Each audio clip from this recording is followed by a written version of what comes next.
Every collapse creates a crossroads, a point where humanity has to decide. Do we repeat the pattern or do we evolve through it? That's where we are now. The world's systems are unraveling, yes, but the more important question is, what are we aligning with as they do? Because no matter what theory you subscribe to, revelation or revolution, astrology or neuroscience, the one undeniable truth is that we have agency. We are not victims of this shift. We are conductors in it. Every thought, every reaction, every breath feeds the collective field that shapes what happens next. And that means your nervous system, your state of regulation or reactivity matters more than you've ever been told. We're used to believing that change happens out there, in governments, markets, policies, religions. But systems don't change by decree. They change when enough people inside them remember their own power. This is how evolution actually works, not as a sudden leap, but as millions of micro-adjustments in consciousness that ripple through the field until reality itself reorganizes. We are making those adjustments now.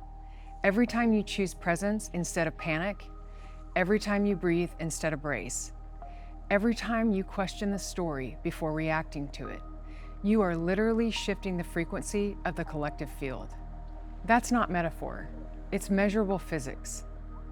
Heart coherence, brainwave synchronization, morphic resonance, science is catching up to what mystics have always known.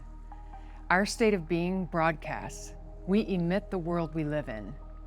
So when people say the world is falling apart, what they're really saying is we're losing resonance with the old reality. And that's true, because the old reality was built on fear, hierarchy, and force. And fear, hierarchy, and force are low-frequency states.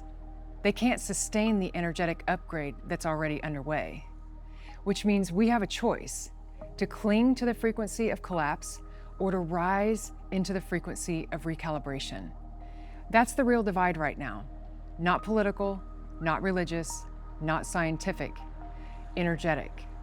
Are you choosing coherence or chaos, integrity or illusion, responsibility or reaction? This is the frontier of free will, not control over events, but control over resonance. Because what you resonate with, you magnetize. If you vibrate at fear, you'll keep calling in more proof of danger. If you calibrate to truth, you'll start seeing order inside the chaos. And the collective follows that signal. That's how fields work. This is the moment where we stop outsourcing our power to governments, to gurus, to algorithms, and start taking ownership of our frequency. You are not just one person in a storm. You are a tuning fork in a field of resonance. Every time you regulate your system, you anchor stability for thousands of others who can't yet. It's subtle, but it's seismic, because the frequency of coherence travels faster than fear. It ripples outward through relationships, communities, networks, and starts reorganizing matter itself. That's how this shift works. Not through revolution, but resonance.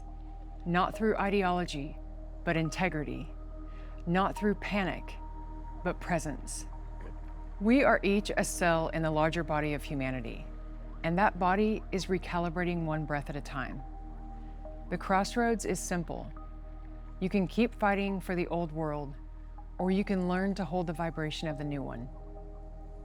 The first will drain you. The second will remake you.